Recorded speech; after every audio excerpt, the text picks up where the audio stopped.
I'm so excited. I have Paul Winter on the Everything Saxophone Podcast. Now, I've heard of Paul Winter for the longest time because I'm originally from New York, and Paul's a big deal, not just in New York, but I've heard of your Winter Solstice and all these types of things. So, wow, Paul Winter's on my podcast. I'm so glad that you're here. Thank you, Donna, and I'm glad to be here as well. So I've got so many questions for you, but I want to kind of have a timeline for this, so to speak. So you're a saxophonist. Can you talk about how you got started, not just with saxophone, but with music, and how that led to a lot of the things that you're doing right now? So what was your start with music? Wow.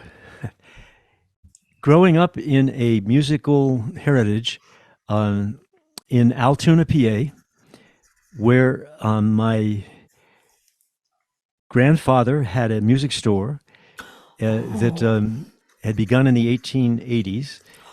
He was born in 1844, if you can believe that, and at 17 was the leader of the Zelienople Town Band, a little town north of Pittsburgh, and he took the entire band into the Union Army, and they served for 4 years, the entire length of the Civil War. Wow. And I've always reflected on how amazing it is that when I was 17, I got to go to college for 4 years. My grandfather got to go to war. And so he came to Altoona, the town where I was born. It's a railroad town in the middle of Pennsylvania, kind of not near anything. He came on the railroad as an itinerant piano tuner in the years after the war, and it was a new town that had been created by the Pennsylvania Railroad in 1849 as their western base of operations at the time when the railroads were trying to push west through the Allegheny Plateau to Pittsburgh to complete the cross-country connection. And he felt it was a good new kind of city to become part of, or town, really. And eventually began selling pianos, and then had a music store, and was the largest piano dealer in the central Pennsylvania area for a long time. But there was so much music in the town. It was a very quintessential American town. What was special about it was the railroad had imported many different skilled craftsmen from countries in Europe to work for the railroad, and they brought with them their music. So this town was filled with every kind of chorus and band that you could imagine, and symphony, and so music was just in the air in many ways. And I actually, the first instrument I was allured to was drums, and I took lessons when I was 5 for a while, and then when I went into first grade, I auditioned for the Baker School Orchestra and flunked the audition on this older Russian emigre, Frank Krivsky, who took care of the elementary school bands in our town. Told my mother, he plays where he shouldn't. So my drum career ended early. And, but my mom thought I should start piano, which my sister, who was 2 years older, had done. And piano, of course, given my grandfather's music store, and was the big instrument of the culture at that time. And then I wasn't terribly crazy about piano lessons, as most kids are not. But then I got interested in clarinet. I don't know if it's because I was hearing Benny Goodman's records at that time. This would be 1945. I certainly was hearing the Benny's music, but I'm not sure if that sparked clarinet or not. I can't recall. But I had a wonderful Sicilian teacher named John Monti, whose father had been brought from Sicily. He was the head of a conservatory there. He'd been brought by the railroad to head the Pennsylvania Railroad shop band, because many corporations in those days had bands. And John was born in Altoona then in 1903, and was teaching clarinet, and he was an amazing man. He was really the greatest mentor of my entire life.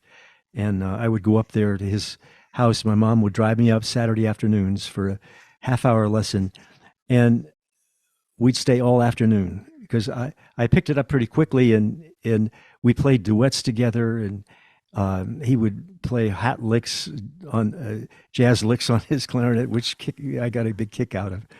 And so within a couple of years then, I saw a saxophone in my grandfather's store, and I thought, wow, that's an amazing looking instrument. So by 9, I was also playing alto. Wow. Wow. Do you, this is, I don't know if you remember, do you remember the brand of saxophone you were playing? It was Conn. It was a Conn. Okay, good. Right. That's a good horn. That's a good horn. So you started picking up saxophone. I'm sure you applied, like the learnings that you had on clarinet. Did you still study with the same teacher? Or I did. Okay. I did.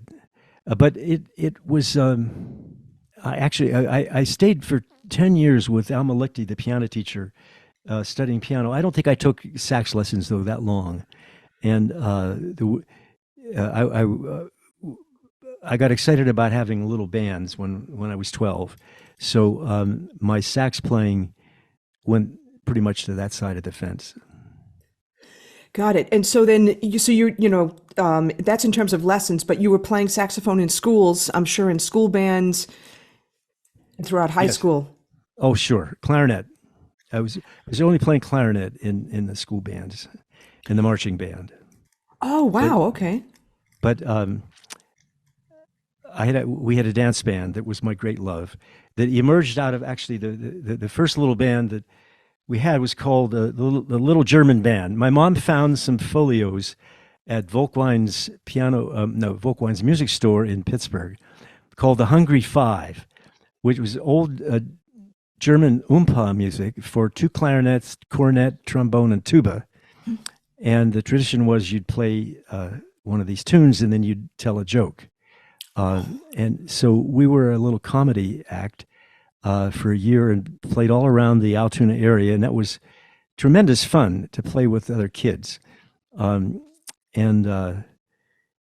we actually got paid then. At one point at the YWCA, we got $2, which was 40 cents for each of us. We thought that was just amazing.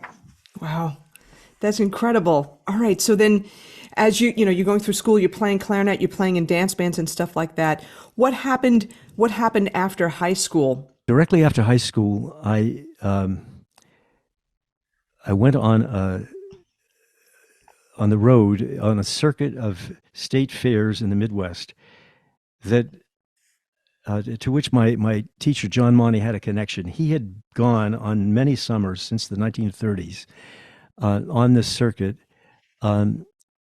which was a band that would travel to spend a week in each of many of the Midwestern states. And I'm not sure how that happened for him, but it kind of gave him and us a link to a larger world than just Altoona. And he got in touch with them, and they gave me a gig for about 6 weeks that summer. And it was actually members of the Ringling Brothers Circus Band in their off season, conducted by Izzy Cervone, who was the assistant conductor of the Ringlings Band under Merle Evans. And it was fantastic. I mean, we got paid $120 a week, and we had to kick back $12, 10% to Izzy.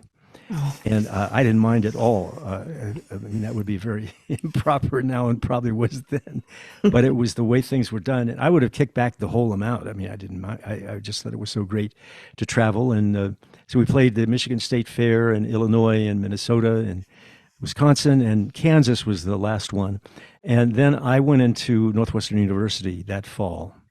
Got it. And the first thing I did was organize a combo that was really in the lineage of the dance band that I'd had all through junior and senior high school, and began playing around the Chicago area. And in short, that evolved over 4 years into the jazz sextet that in my senior year had some very lucky breaks, and we went professional. May I ask, when did you start learning improvisation? Only in college. I didn't know much about it. Not much jazz came into Altoona in the early 1950s. We didn't get many records, and I knew of the names of a lot of the players, but the only music that I'd really heard much of it was big bands, and I was a complete Kenton acolyte. I mean, I was just nuts about that band, and had actually gone to my first month after I graduated from high school. I worked as a busboy in Ocean City, New Jersey, so I could go over to the Steel Pier every night because Kenton's band was going to be there, among others. And every night they were there, I was right in the front with my chin over the edge of the stage, just enthralled with that band. And that was my dream at that point. It was to play with the Kenton band. But I had never improvised too much. Didn't have the opportunity until I got to Chicago. And I really went to Chicago to school, to Northwestern, which is right near Chicago, because of jazz. Okay, and then you took classes. And who was your main mentor or influence? I'd say at that time, when it comes to improvisation, I should say. Well, I didn't take any classes in improvising, and I wasn't in music school, and I didn't study with any teachers then. Music was something I loved to do, but I had no idea of following music seriously as a path. Wow. And the first month I was at Northwestern as a freshman, they had auditions for the concert band. And playing in marching band was a big deal in Altoona, kind of just underneath the football team in terms of prestige. And we had 100-piece band, all boys, of course. No girls played in marching bands then. And it was an award-winning band. It was really dynamic. When I got to college, I had no more interest in concert or marching bands. I just lost that. But at that one first, it wasn't an audition so much, it was just a first open rehearsal. I met a trumpet player named Dick Witzel, who was a couple of years older, who had been involved with the jazz scene in Chicago for a long time. And we hit it off, and he said, "You want to come back to my place and we'll listen to some records?" So we went back, and he began playing me Kenny Dorham records and others, and we became great friends. And eventually we're partners in this sextet 4 years later. Okay. And he was my mentor. That's awesome. And a peer of your own age too, with that regard as well. So you started the sextet, and then you started getting gigs, playing around, and doing that for a number of years, correct? No, we never. Well, the sextet came after this. All the gigs that I did were dances around the Chicago area, and the fraternities and sororities at Northwestern and some of the other universities in Chicago would always have booking bands. So it was a lucrative kind of, not lucrative so much, it was a fertile kind of field. And I loved doing it. And as the years went on, we began adding more and more jazz into our dance music, even stretching the limits of what kids could dance to. And in 1960, which was after my third year of college, Dick and I, who we were rooming that summer in Chicago together, got a Jimmy Heath record called The Thumper. It was the first album that Jimmy made after he had come out of 4 years in prison. And it was amazing. I loved the sextet, the three horns. You had Nat Adderley and Curtis Fuller. You had trumpet and trombone and rhythm section. And we decided then we were going to create a sextet like that, except I wanted to have baritone sax instead of trombone. And I had heard one time in Milwaukee, the Al Boleto Sextet. And Al was a musician from New Orleans who had a sextet in the mid-50s, and in which the four of the people sang, like the Four Freshmen, which was they were the kind of the most exciting progressive vocal group at the time. And so Al's sextet I thought was amazing. It was a little big band, the people sang, and I had no interest in singing, but it was the idea of having an ensemble in which people soloed, but it was always kind of this tradition of the big band where the ensemble was the main thing and the solos were sort of the spice or the decoration. But it was always for me in a great balance. And so we, Dick and I were sitting around the apartment in Chicago thinking of how we would get arrangements for this ensemble, because I wasn't doing too much arranging yet. And we thought, why don't we just go to New York and find Jimmy Heath? It was a completely crazy idea. And so we drove to New York from Chicago that July. And the first night we went down to the Half Note to hear Slide Hampton's band. And on a break, we spoke with Slide's drummer, Stu Martin.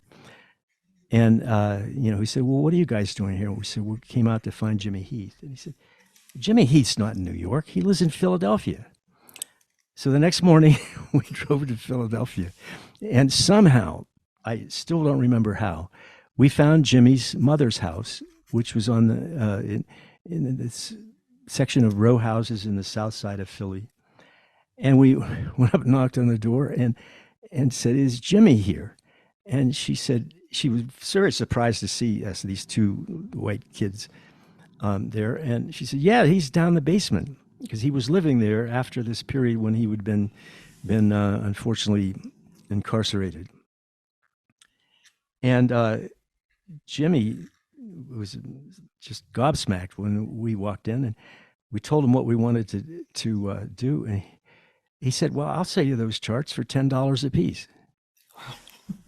So it was 7 charts. The actual, not just score, the actual parts he had used on this album, which to me was amazing. Wow. But we didn't have $70. So I called my dad in Altoona, and he sent the money Western Union. And we had the beginnings of our book.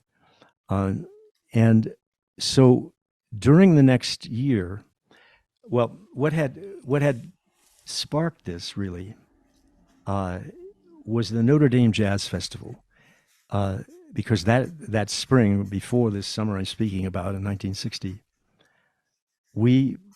Dick and I played in the Northwestern Lab Band at the Notre Dame Jazz Festival, which you probably know about, but it was the first of the college jazz festivals. It had just begun, I think, a couple of years before that.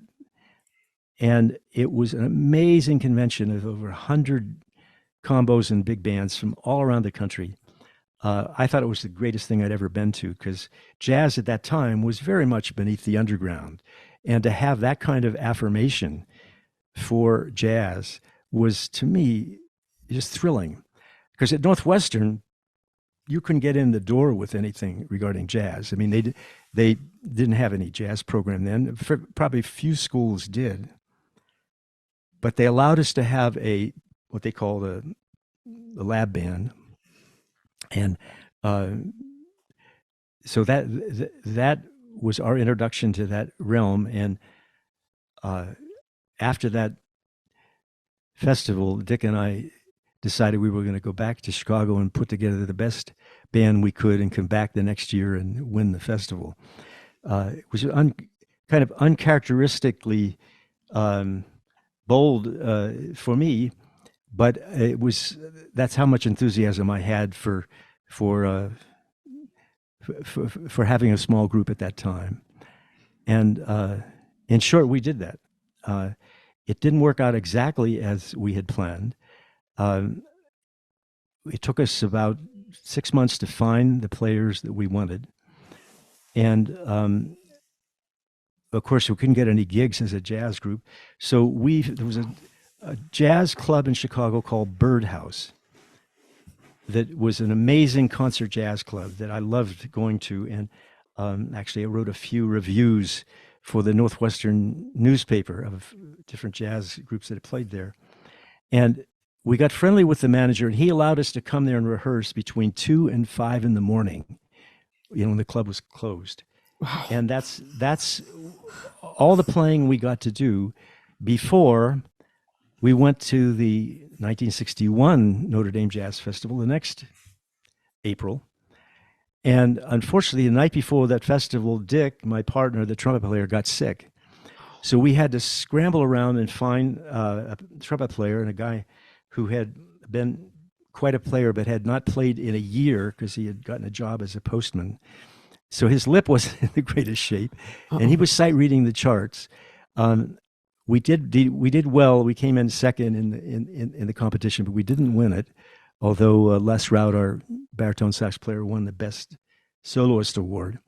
But it gave us an encouragement to go on to another festival a couple of weeks later that we had entered a few months before with a tape. And this was the Intercollegiate Jazz Festival, which was held at Georgetown University in Washington. And at that festival, instead of having all the groups come, they had everybody send in tapes, and they chose 5 groups to come as finalists. And we were lucky to get chosen as one of those. So we drove out to Washington, and that night we played in the first half of a concert, the second half of which was Dizzy Gillespie's quintet. Dizzy was one of the judges, and John Hammond from Columbia Records. And we were in good form that night, and we won the festival. And the prize was a recording contract with Columbia, which was beyond any dreams that we'd ever had. I mean, we didn't know anybody who had ever even made a record, and couldn't imagine that opportunity. And so I had already registered to enter law school that fall at the University of Virginia. And I thought, wow, maybe I should take a year off and try this music thing. Because I had never imagined music as a path. There were no models for that we saw. I mean, I wasn't interested in any academic music enough to think of wanting to be involved with that. And most jazz players had quite a difficult road, even the famous ones.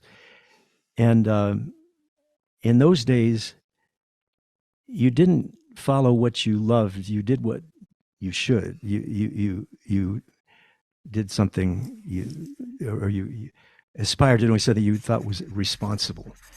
I always say that, we didn't have Joe Campbell back then. He had his idea, follow your bliss, had not come yet into the consciousness of our culture.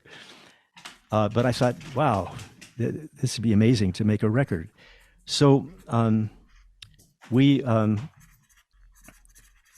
went back to Chicago, and we had still no gigs, but we got 2 opportunities that summer to play in festivals where they had afternoon events with younger college groups. One was the Saugatuck Jazz Festival in Michigan, and one was the Evansville Jazz Festival in Indiana. And that was great because there was some well-known groups in those festivals, and it was fun to hear them and meet them. And at the Saugatuck Festival, we met Brubeck and Desmond. And after we played an afternoon program, and also got to hear both the Kenton Band and the Ellington Band were both playing that night. So that was exciting to just be in that realm. Wow, that sounds like some festival. Just huge names there for sure. What we got excited about that summer was the possibility of a cultural exchange tour. I had been very interested for years in the fact that jazz was so popular, especially behind the Iron Curtain.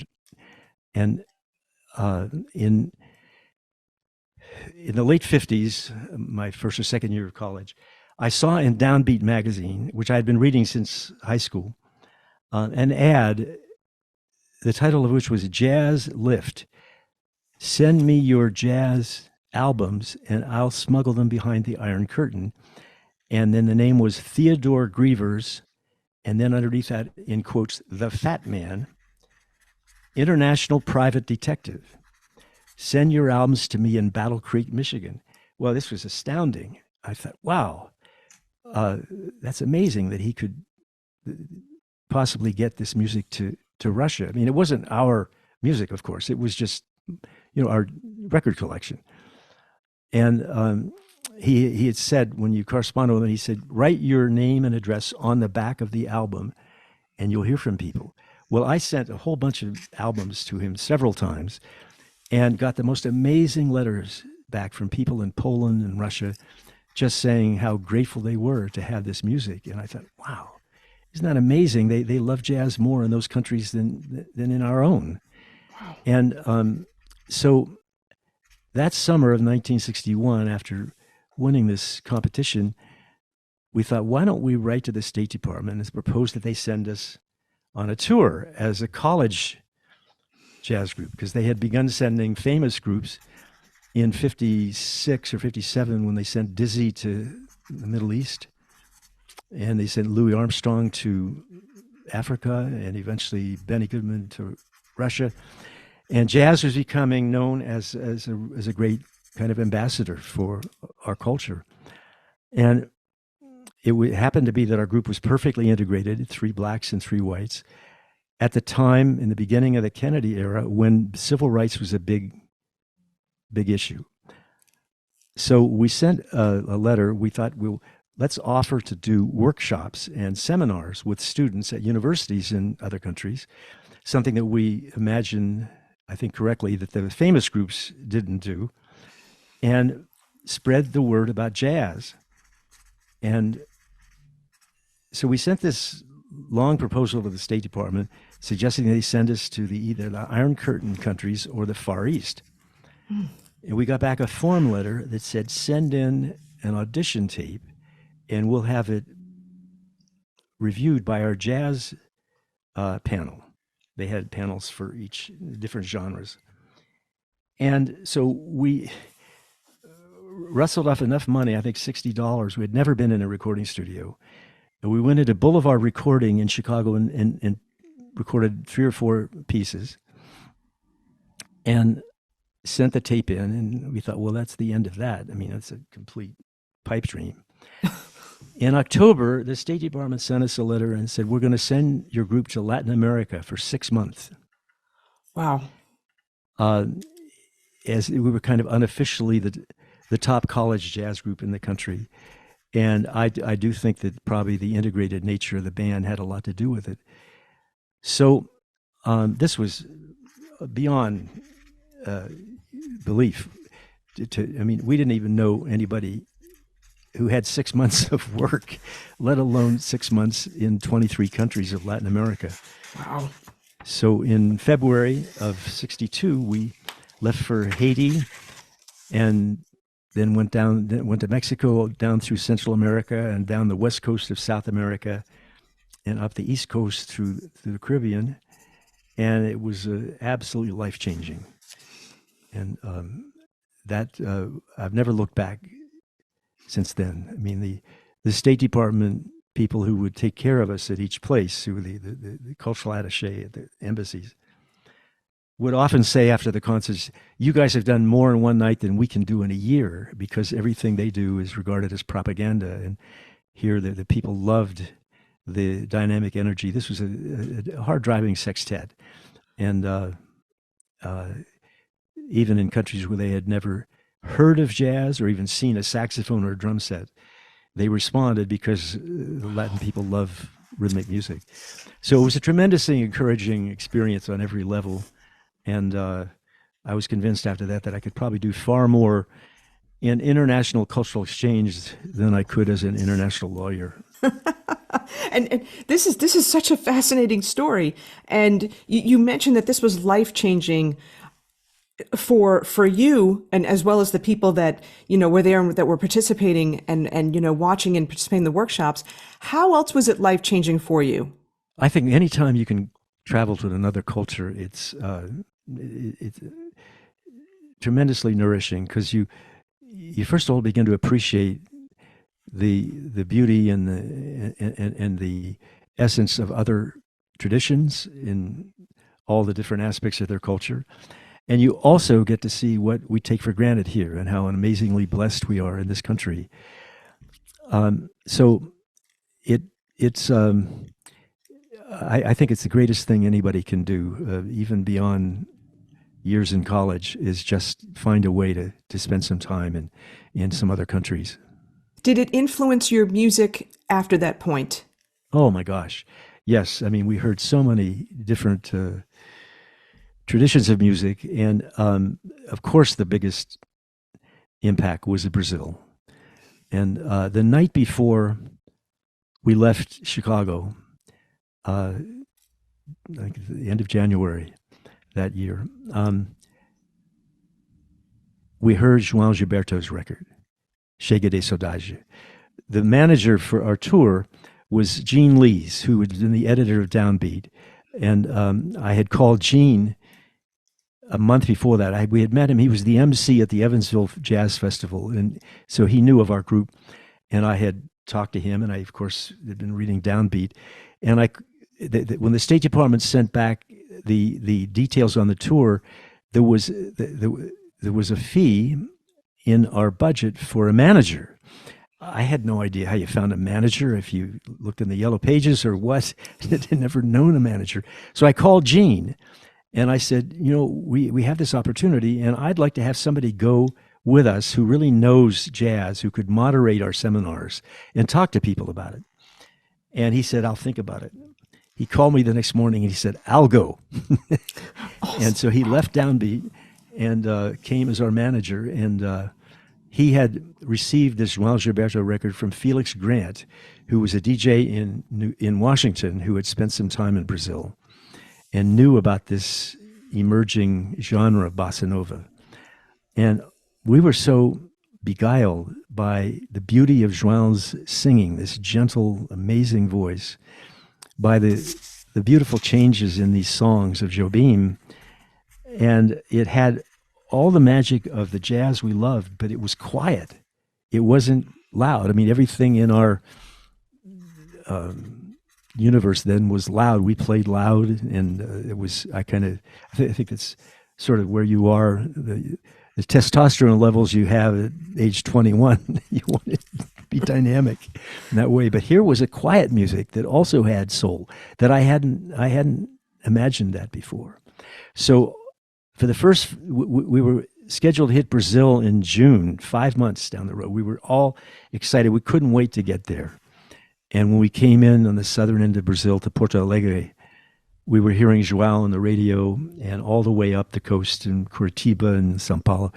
And then in Rio, we met a number of those musicians. And actually, Gene stayed there to write lyrics with Jobim. He ended up translating a lot of Jobim's lyrics. He said, I'll see you guys in British Guiana. So he left the tour kind of surreptitiously. And we didn't tell the State Department, but he rejoined us, and it was great, and it opened up a new door for him. But we did a first recording of Bossa Nova there in Rio. The Columbia Records had a studio. And when we got back in July, Columbia said, we're not going to release the album. John Hammond had come to Chicago and recorded us that previous December, but the album hadn't come out yet. They said, we want you to do a Bossa Nova album. Wow. Because a month before that, the Stan Getz Charlie Bird album, Jazz Samba, had become a big hit. And Bossa Nova was becoming quite known. And so we did our first album then called Jazz Meets the Bossa Nova. That's awesome. Wow. That's so That's so inspiring. So continuing on, I mean, you know, you had this incredible trip, this life-changing trip, and it also changed the trajectory a little bit of your group and your playing and all that kind of thing. And then we go down years later, and something else was a huge influence on you as well. You had attended a lecture in 1968, was it, with Roger Payne? And this was like your first experience with whale sounds. Right. I had heard from friends about these recordings of humpback whales that some of them had heard, and they said, you listen to them on earphones and it's better than an LSD trip. So in spite of that, I heard about this lecture that was going to be at Rockefeller University in New York by Dr. Roger Payne, and I went, and that absolutely was another epiphanic milestone for me. To hear these amazing, poignant voices, mostly swooping in their trajectory, but going off the top end of our hearing, off the bottom end. It was it was very beautiful. It was very poignant, and I've often said that it was not unlike the first time I heard Charlie Parker. And then to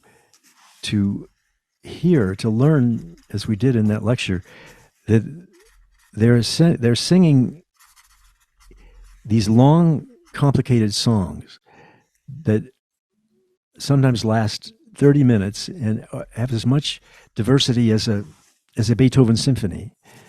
And then they repeat the entire 30-minute song verbatim. And all the whales in that area, all the males, because it's the males who are singing, most likely to impress possible female partners, they're all singing that same song throughout a season. And then you come back the next year and put your hydrophone in the water and they're singing a new song. And you can hear where it picked up from the end of the last year's song. And they're all singing it like there's a top 40, in the underwater realm. Amazing. I mean, I couldn't believe it. And then the third eye-opener was that they were rapidly being exterminated for products like lipstick and dog food, all of which could be found and made from sources on land more cheaply, but it was a dying industry, whaling, and the companies wanted to crank out the last profits they could, and so the number of whale species were threatened with extinction. So I became an activist that night. Wow. Okay, that's incredible. I have to jump back to something, and then we're going to expand on this a little bit more about the activism. The fact that they were able to repeat verbatim a 30-minute song, that's incredible. That's incredible. That just shows so much intelligence and recall and whatnot. And then to pick it up a year later and then expand upon that, that's incredible. Yeah. Absolutely. So our role as the most intelligent creature on the planet is, perhaps we need to make some room for some other species. And I love the humbling aspect of that, because we have certainly had plenty of arrogance for a long, long time about being at the top of the intelligence mountain. For sure. And so now let me ask this question. How did that experience, the musical experience of listening to whale sounds, how did that impact your music moving forward? The first thing I wanted to do was share those sounds with people in a piece in some way. And that took me a while to figure out how to do. I mean, and we do pieces in our concerts, and I talk about the endangered species. And I actually got recordings of about 20 different creatures that are endangered, and would play their voice, play a recording, all of this under with a drone underneath it, with a tambura, the 4-string Indian drone instrument, and then explain the predicament of the creature. And it was a little bit of a lecture type thing with some playing in it, but there was nothing really integral about the music. And one night after a concert, a woman said to me, "Well, you're never going to bring any you're never going to make any difference in people's thinking if you just make them feel guilty." Because the piece was a real downer. You need to celebrate them. And I thought, wow, what a wise thing. So I wanted to find a way we could celebrate the beauty of the Whales songs. And it occurred to me that if I could find a phrase in the Whales song that I could play on the soprano sax, or we could play on the cello, and we could develop a piece from a seed theme like that, we could actually say that symbolically we have collaborated with the whale in this piece, which I wanted to just, make that kind of symbolic statement. And so by this time, Roger Payne had become a great friend of mine. I had gotten in touch with him after that first lecture and asked to borrow some tapes and things, and found out he's a cellist. Oh. And actually has, with his 4 children, they had a little string ensemble. They were mostly classical playing, but Roger liked our music a lot, and has been one of my closest friends for this whole half century now. And listening through his tapes, I found one phrase where the whale is landing on particular pitches, like a kind of I call them our stair steps of sounds, rather than sliding from one through different pitches. And I could play these 8 notes on my horn. And so we created a piece based on that, putting human harmonies to the whale's seed theme. And thinking about what I would like to convey, the image I wanted to convey with the piece, I had remembered seeing a documentary of the seal hunt in Newfoundland, where these little white coat baby seals are clubbed to death when they're 2 weeks old to get their white fur to make trinkets and things to hang on your rear view mirror. And I was so outraged by that documentary. I remember I couldn't sleep all that night. I thought, what could I do to stop that absurdity? And years later, when I'd heard the whales and learned from Roger that the whale songs travel great distances in the ocean because it's a dense medium, and the vibrations can go certainly for hundreds of miles. And he said maybe in the era before noise pollution from ships' motors, they could have gone for thousands of miles. So I thought, what if I could imagine this whale theme as a kind of lullaby, a song of protection, that's being sent out by the largest creature that has ever lived, to surround and protect these tiny white coat seal babies when the hunters are coming. So from that, I got the title, The Lullaby from the Great Mother Whale for the Baby Seal Pups. Wow. That's incredible. Keep going on with that. So what happened afterward? Well, starting to create some pieces like this got us invited to playing a number of environmental benefits. And in 1983, we played one for Greenpeace in Vancouver. And after the concert, the Greenpeace guys came and said, "Would you guys like to come out?" They just asked me, actually. They said, "Would you like to come out on the ship tomorrow with us in the ocean? We're going out on a training run among the gray whales before we go confront the Russian whaling ships." And I said, "Boy, would I love to." And so we went out from Vancouver Island on their their boat. It was called the Phyllis Cormac. It was about like a 60 or 80-foot boat. And they put me and a photographer down in a Zodiac, a small raft. And that has a motor, and we motored out among the gray whales who were just simply feeding there.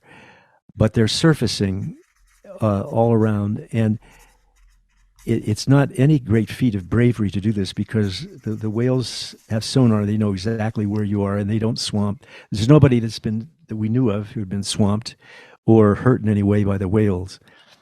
But when you're in these little rafts and you have this 60-foot cross between a giant lizard and a locomotive slowly emerge out of the water to breathe, to spout and breathe, and this huge eye that's bigger than a basketball looks at you as before they go back down, before they dive again. It's astounding. And so what I got from that experience was the grace, the gentle grace of their motion in the water. And so much of the music that we've made over the years using whale recordings has had that kind of a contemplative, gentle feeling to it, because that's what I get from these creatures. Not anything having to do with giant power and that kind of dynamic aesthetic. And would you say also that, your environmental activism and, listening to whale sounds and going on that trip with Greenpeace and further encounters afterwards really also opened you up to appreciating nature and sounds from nature? Oh, very much. I think that could happen just about to anyone. It's in our DNA. That's our home, and where we live for 99.99% of our species heritage, and so it's as if everything that I've been blessed to experience in my journeys has been because of this passport called music. And I would think now that if any young person asked me, well, what should I do for a profession?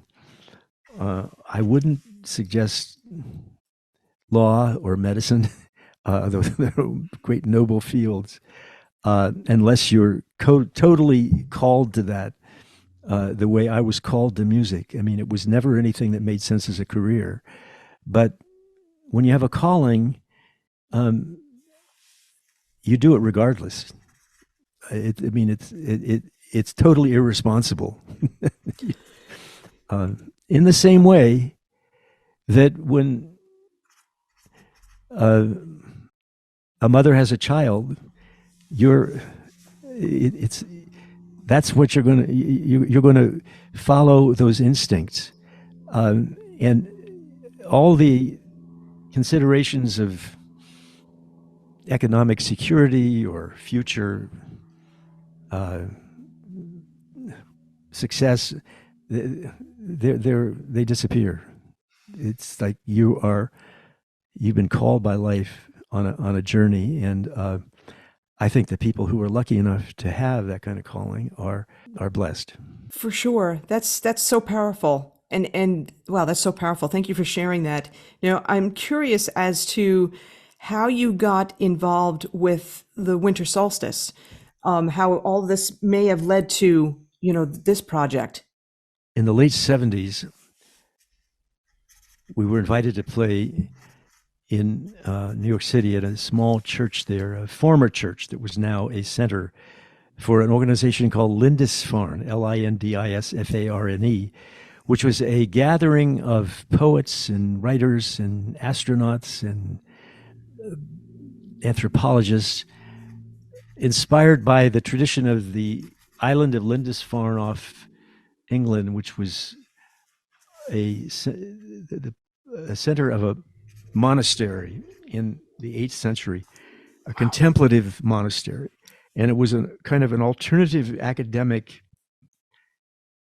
it wasn't an institution really. It was an annual gathering of people who kept in touch, and people who were involved in all sorts of seeking. And they had heard our music and invited us to play. And after the this concert we played, which it happened to be actually on a summer solstice time, that June, a man came up to me and said, "My name is Jim Morton. I'm the dean of the Cathedral of St. John the Divine. Wondered if you'd be interested in playing at the cathedral." I was stunned because I had been to this cathedral one time in 1974, May 27th, for the funeral of Duke Ellington. Oh, wow. And it was another one of these absolutely life-changing experiences. First of all, to go into this cathedral, which is the largest in the world. It's 2 blocks long inside. It's the length of 2 football fields, and huge place. And to hear Ellington's music in there, and to realize that it was being honored as sacred music, and that this tradition of jazz that I had loved all my life was totally welcomed in this space. And it was musically one of the most moving experiences I'd had. Different members of Ellington's band played solo, and Ella Fitzgerald got up and sang Solitude, and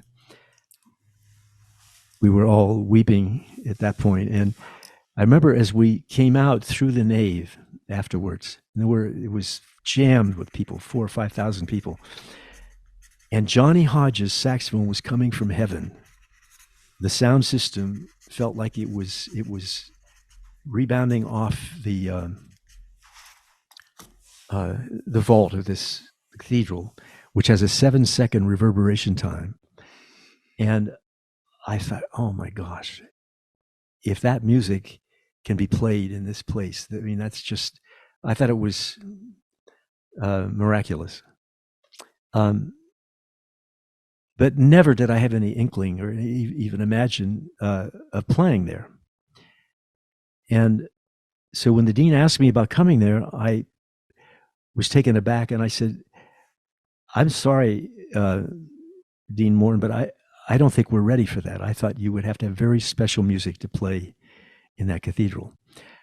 A year later, we played again for that same annual gathering, because by this time I was a member of the group and was invited. And it was like Groundhog Day, the same thing. He came up and asked me about playing in the cathedral, and I again politely turned him down. So a year after that, the annual gathering was held in Crestone, Colorado, where by this time this organization had been given land in this amazing area of southern Colorado near the San Luis Valley in the San Gabriel Cristo Mountains. And at an afternoon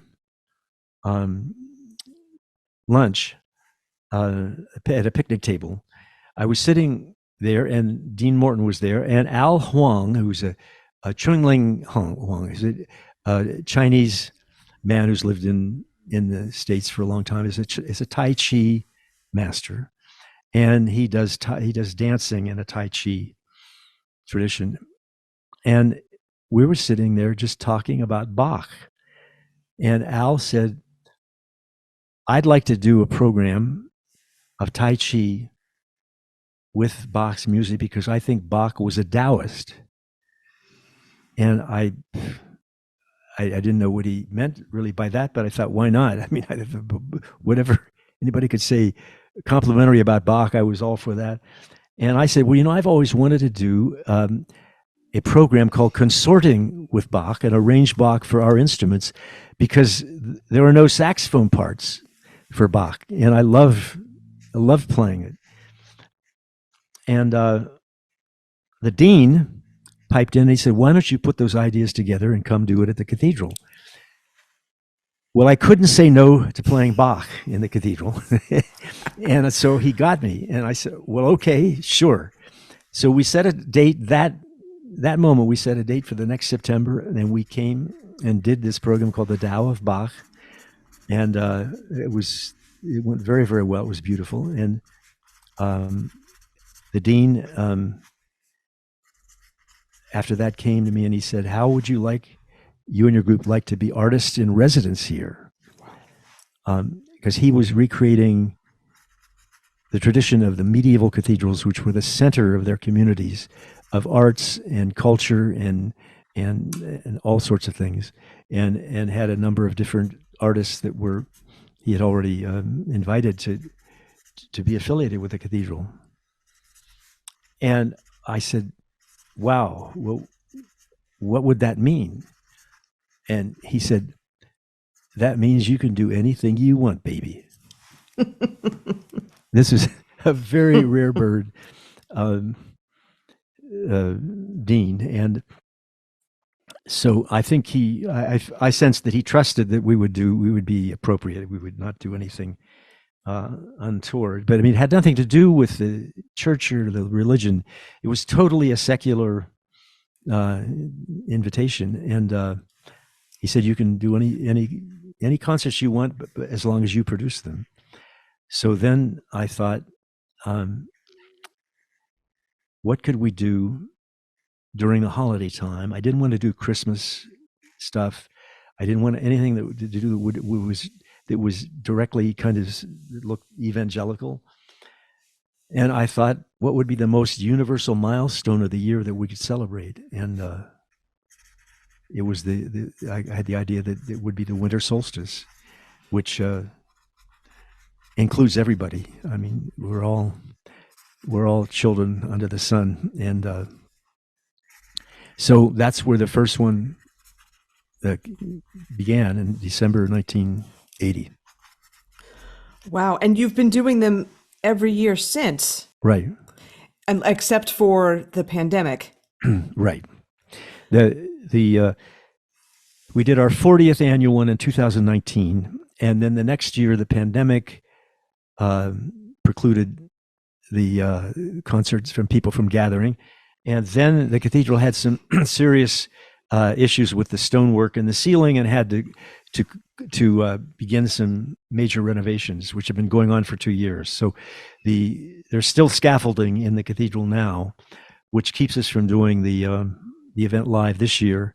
We've been doing virtual video retrospectives each year, and though this year for our 43rd annual, we're doing one that's called Solstice Saga, which has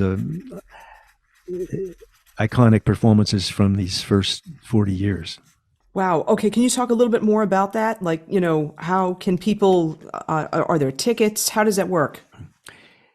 It's going to be on YouTube starting probably around the 15th of this month of December, and it's going to be free. So all I have to do is Google my name and Winter Solstice, and there it will be. It's a 3-hour epic retrospective. Wow. So I encourage people to have a big bowl of popcorn on hand to get them through the whole journey. That's incredible. Oh my gosh. So, okay. So this is definitely virtual. It's on YouTube. Will this, starting December 15th, will it stay on YouTube, or is this a limited run? It'll stay there eternally, we hope. That's incredible. That's really incredible. What we'll do for everybody, obviously people can search, Paul Winter in for the Winter Solstice and stuff like that. But we will put a link in the show notes in the description. Although for those of you that are international, that link may not work. I've learned that on YouTube.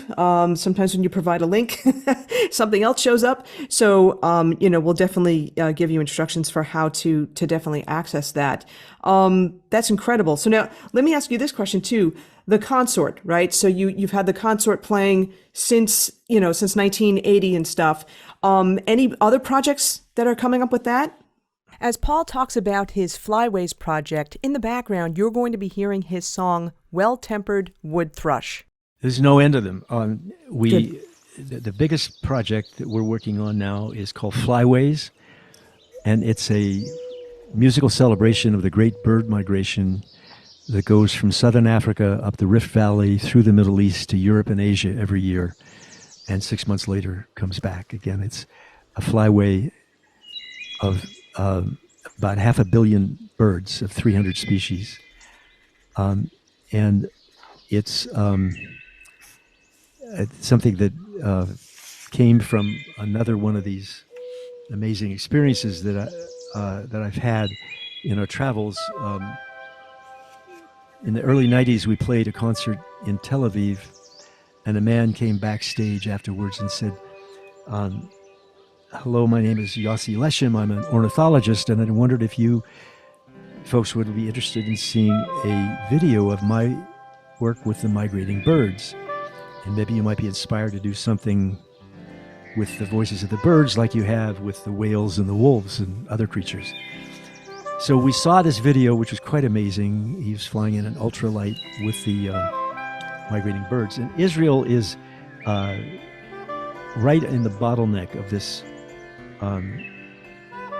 this long migration, which goes from the entire length of the Great Rift Valley, which begins in Mozambique and goes up East Africa and comes through the Red Sea, the Dead Sea, and the Bekaa Valley in Lebanon, and ends in southern Turkey. And the large birds, who most of the birds in this particular flyway are large raptors, they need thermals in order to travel. They don't flap their wings and fly; they're too heavy. They can't go that very far with just their wings. They need to soar on thermals, and you get thermals off a cleft in the ground with the changing temperatures.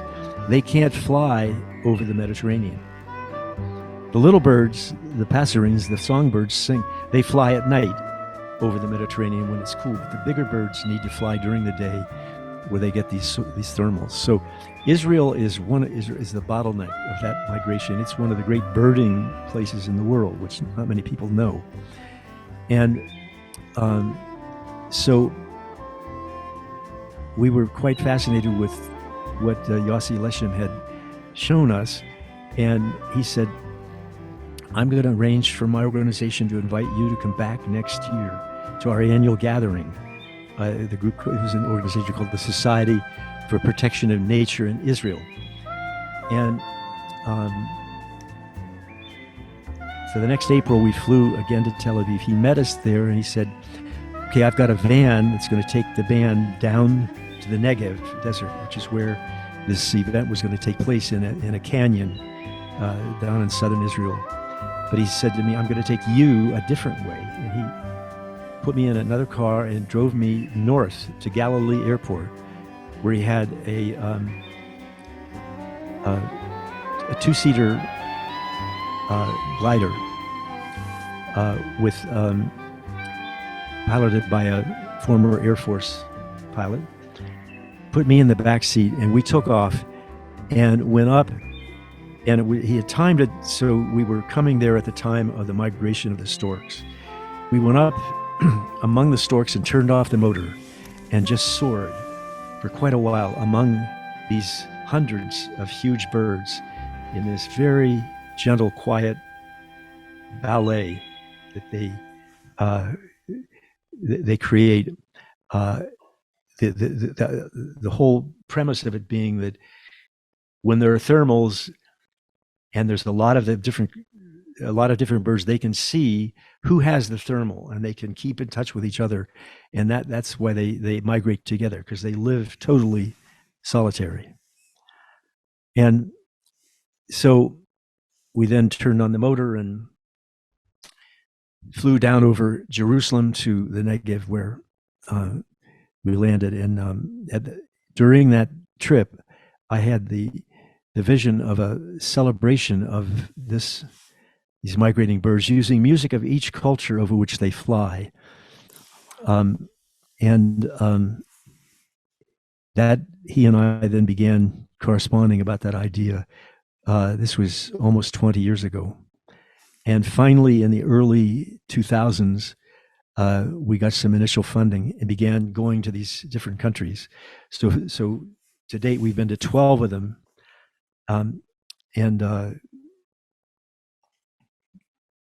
The goal was to connect with the indigenous traditions and learn what we could about their relationship with the birds and also about their music. And it's been absolutely, I mean, it's a continuation of what happened in that Latin American tour a long time ago.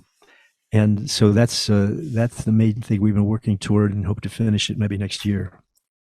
Wow. This is so interesting. My question is that, so you're going to these countries and you're learning about the indigenous ways and the culture and the music.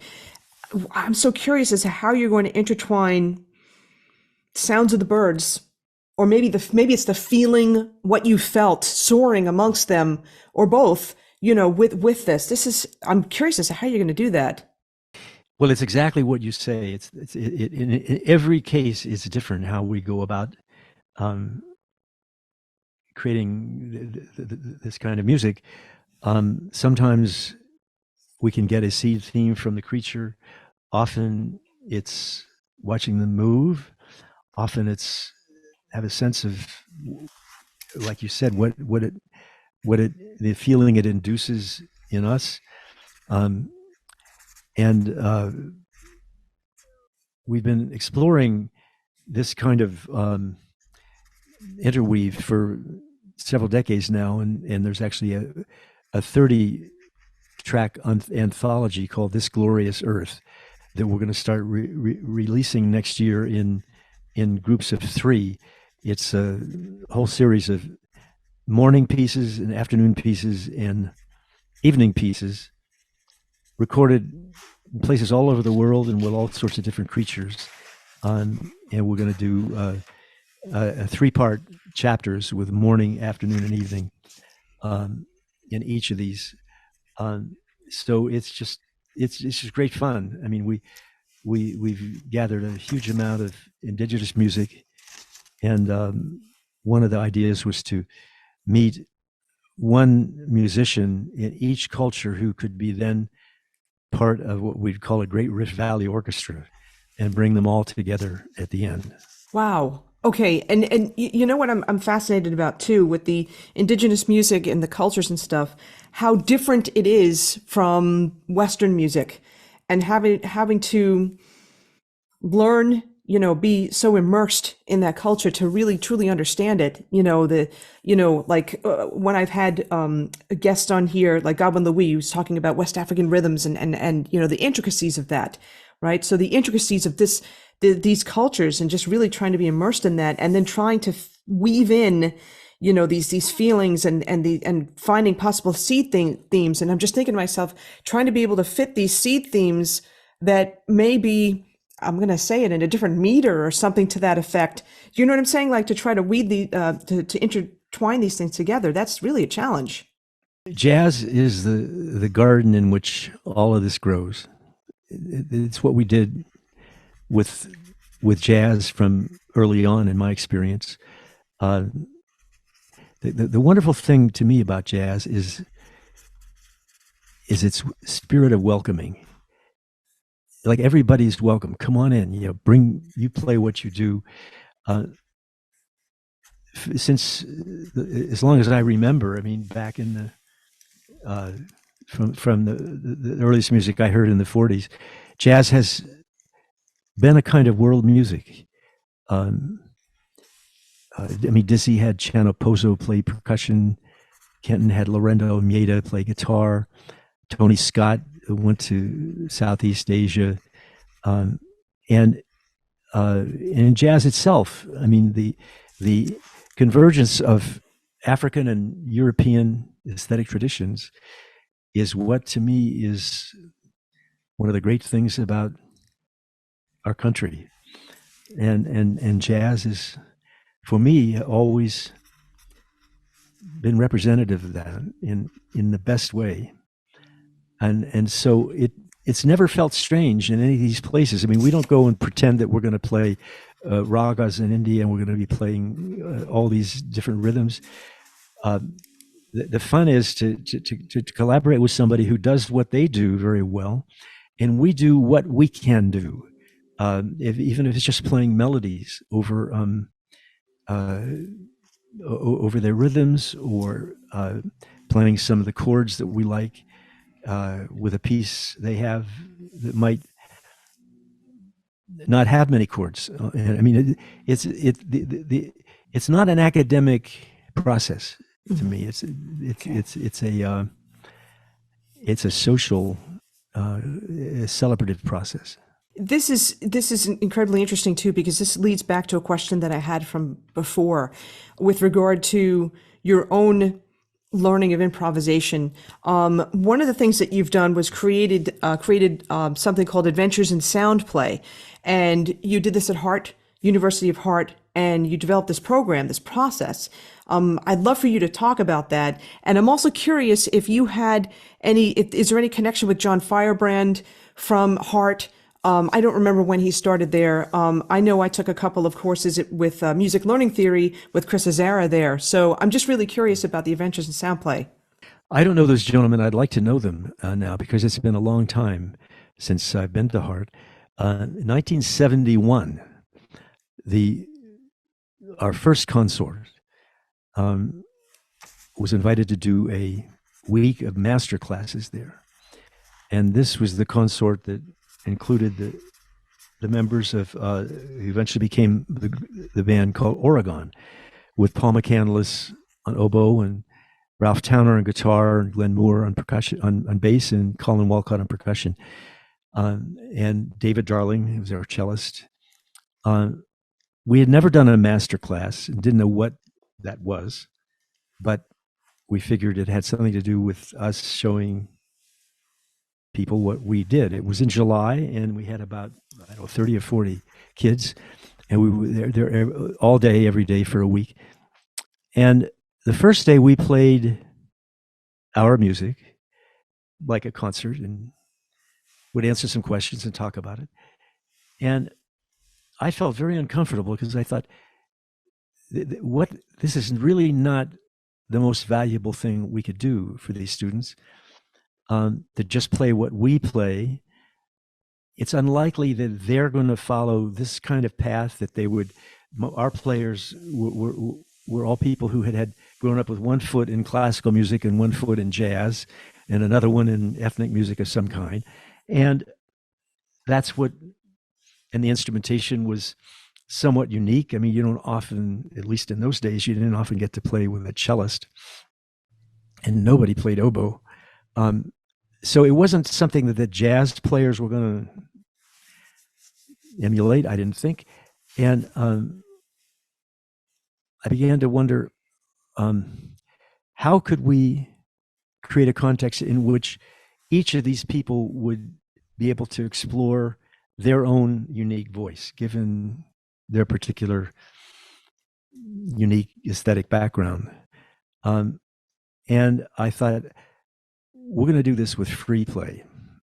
And it had nothing to do with avant-garde jazz, which most of which I used to think back there, I used to call it avant-garbage.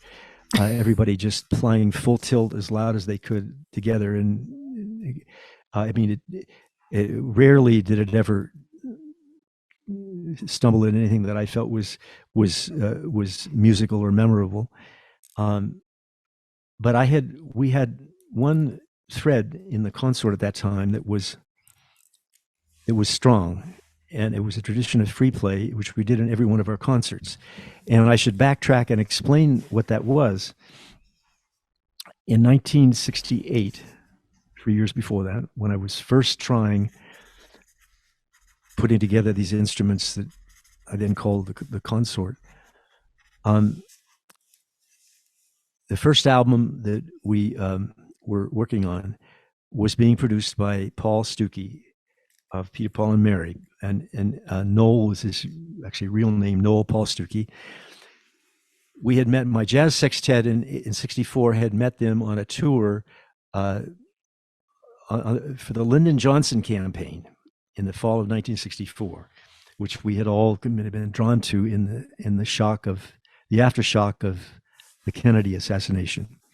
And we became good friends with Peter, Paul, and Mary. And first time I had ever had any experience with singers or folk music, and found that they were terrific people. And I began to realize how musical they are in their genre. I just never had liked the genre before. And so to make the story short, Noel Paul Stuckey was very interested in various instruments and the traditions, because they had no official music training. They didn't read music and learned everything kind of painstakingly by ear and worked things out in a collective way. And I thought that was quite remarkable what they did in that approach. And I thought it was, and they thought I was a genius because I could read music. And I thought, well, they were fairly intelligent. They're the number one group in the world, and they travel everywhere they want to go. And so working on this new album with Noel, he came to one of our rehearsals in the basement of a music store in the Bronx where we were getting together with a koto, an instrument they just come back from a tour in Japan, and he, as an instrument kind of aficionado, found this instrument in a store, and he had no idea what to do with it. And he brought it to the rehearsal, and he said, "I don't know what to do with this instrument. Maybe you guys can figure out something." And he left it with us. So we started to play the strings on it, to just pluck them and hear what it was like. And it was a very interesting scale. It was a 5-note scale, like a minor scale without the 4th and the 7th. And so it has 2 minor seconds in it. So if it were starting on C, it would be C, D, E flat, then jumping up to G, A flat, and C. Bum ba dum ba dum bum. An interesting 5-note scale, more interesting to us than the black notes of the piano, which is the famous pentatonic scale, but is kind of, more vanilla. And so we thought, what if we played and improvised just on those 5 notes? Well, at that time, the cellist and the English horn player that I had found to work toward this new idea of this group were classical players that had never improvised. The flute player and I had, and however, when I suggested that we do this collective improv, the cello player, who was a brilliant young player, Richard Bach, was 19. He was already the first chair in Stokowski's American Symphony, was one of the only one among 40 or 50 cellists I had called who was even willing to come to a rehearsal of this strange kind of group. Very bright young guy, but he had never played anything in his life that wasn't on a written page. And he always played it perfectly, and that was his claim to fame. And that's what he felt his job in life was. And I said, well, he said, what would we play? And I said, well, you play anything you want on those 5 notes. And he said, well, what would I play? And I said, just take one of the notes and then go take another. And he couldn't imagine doing anything like this. And so I said, okay, let's do this. Each one of you take one of those 5 notes. Doesn't matter which one. Just hold it. Let's play it together. So we did that, and it sounded lovely. I said, okay, now choose another note, any one of them in any octave. We played it together. It sounded great. So I said, that's all we're going to do is just that kind of thing, and let's turn out the lights and just play. Well, it was so gorgeous all the way through. And we played 5 or 6 minutes and stopped, and I looked over at Richard. His jaw was hanging down by his knee, and he just said, "Why?" Why didn't it sound bad? Why you couldn't imagine that you could do that and it wouldn't just sound like chaos. Well, it took us a little while to figure out exactly why. If you play those 5 notes together as a chord, it's very, very rich. It's a beautiful, rich sound.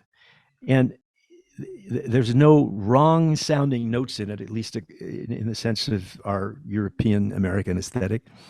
So it would follow that any one of those notes you play with any other of the notes will kind of work, so to speak. It will be okay, which means you're safe. You're not going to make a mistake. You're not going to do something stupid or bad, and all those things that musicians can sometimes be afraid of. So to make this story shorter, that coda piece became the high point of every concert we did.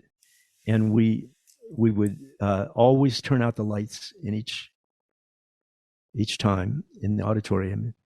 And we eventually got the title and said that we're going to call this Lose Your Mind and Come to Your Senses. and after we were doing that for a number of concerts, we realized that people were throwing in other notes that weren't in the scale. And it was okay. It was great because the point was we were listening to each other. It was all polyphonic. We didn't have to fight off a heavy drum set or anybody who was playing loud all the time. It was pure democracy musically. And eventually we realized we don't have to use the scale at all if we're listening. Now, this may sound like absurdity to some people and think, well, it's going to be cacophony. And if there is this kind of humility and this respect thriving in the shared adventure, it sounds like life. It works. And I'm not saying this is something you should record or perform. This is music for a very personal experience, like a kind of a shared yoga. And it can certainly be a fertile garden that leads to all sorts of performing music, I would think. At least it has for us. So that's a long tangent going back to this Hart School of Music workshop. We began doing those kind of pieces with these players, with all kinds of combinations, any combination whatsoever. And little groups of 4 in the dark. The key thing is get the lights out, because the minute your eyes are closed, the whole judging, self-conscious syndrome, the fear of right and wrong and all that starts to disappear, and it goes away quickly. And you find out that you can be at home in this kind of adventure. And so that from that has grown a whole tradition of workshops that over the years we've called Adventures in SoundPlay. Are you still running them, or have they stopped? I'm doing them wherever I've been asked. Yeah. Wow. So not just at Hart, so at other places as well. No, I never went back to Hart. I mean, we spent the week there and we did 5 days of free play. I think it meant more to those kids than any virtuoso performances they might hear from us.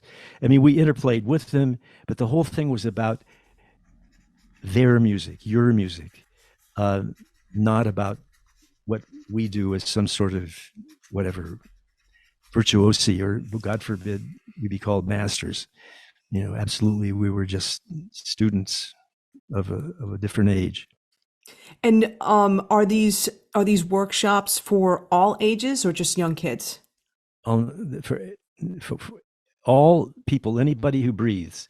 And we've done them in communities with people of all ages. Many people, it's amazing. They'll come and somebody in their 40s or 50s has said, I always wanted to make music, but when I was in the 4th grade, the choral teacher said, well, you can't carry a tune in a paper bag. And they shut down. I mean, that's the cruelest thing I can think of to tell a kid. Or this myth that, you don't have talent. I think talent's one of the most overused and abusive words that we're saddled with. Everyone has a propensity for expression, every creature, and we're the only species that edit ourselves. Wow, that's profound when you think about that, when you think about that, especially coming from, just a little bit of a mini recap too, just how you've captured through, through a large portion of your career, sounds of nature, sounds from animals, and then, getting environmentally active, and then now sounds of birds, and that project, years of development, and coming out very soon. And that's not, animals aren't editing themselves, but yet as humans, as you just said, we have this propensity to edit ourselves. That's really profound when you think about it. There's one great quote that I heard said that the woods would be very silent if the only birds that sing are those that sing the. Wow. My first thought is, who defines what's the best? Right. Well, so often that's what it happens in our educational systems. All due respect, because the faculty people want to have good sounding ensembles, and so they have standards, and just like on athletic teams. So I early on realized that you need to learn freedom on your own. Schools are not set up to offer freedom. They offer discipline and structure. You need to find your freedom after school. And the great thing about schools is you have a community of people. But find some kindred spirits. Even if you find one, it's a great boon. And go explore stuff on your own. And I feel the tremendous lack of small groups in our culture now. There are lots of big groups, there are lots of stage bands, lots of organized stuff, but the small groups is where you really get to experience, I think, your deeper nature and your creativity. And so I just delight in hearing all kinds of amazing ensembles with the different. I love all of the European orchestral instruments, and I love many, many ethnic instruments. I've never been drawn to many electronic ones, but I'm not opposed to them. It just never became part of my journey. But I like to think of the diversity of all the orchestral winds and strings and jazz instruments as an analogy to diversity of creatures in an ecosystem. And just as nature depends on that diversity and the health of all the diverse voices, I think so does a human culture. And yours is certainly a diverse voice, for sure. So before we go, where can people find out more about you? Well, my website is myname.com, paulwinter.com. Our Solstice Saga retrospective video is going to be on YouTube next week for a long time to come, on just through, if you Google Paul Winter Solstice Celebration, and that's it. I mean, our website has information about our albums and our events. Are you also like on Instagram or Facebook or anything like that? Yes. I luckily have some young colleagues who do that for me, because I still don't use a computer. And so I don't know much about social media, but we certainly want to be there. And I'm very grateful to have these folks, including my two daughters, one of whom is a teenager, who understand the 21st century better than their dad. That's awesome. Family affair, so to speak. Well, listen, Paul, you've been so generous with your time. I know that everybody's wanting to interview you, for this solstice saga and celebration and stuff. And I just thank you so much for your time. I really appreciate it. And I'm so happy to have had you on the podcast. Well, thank you, Donna. And what a pleasure to talk to a fellow sax player. I mean, I don't get that opportunity very often. That's so cool. So here's the saxophone. Yes, absolutely.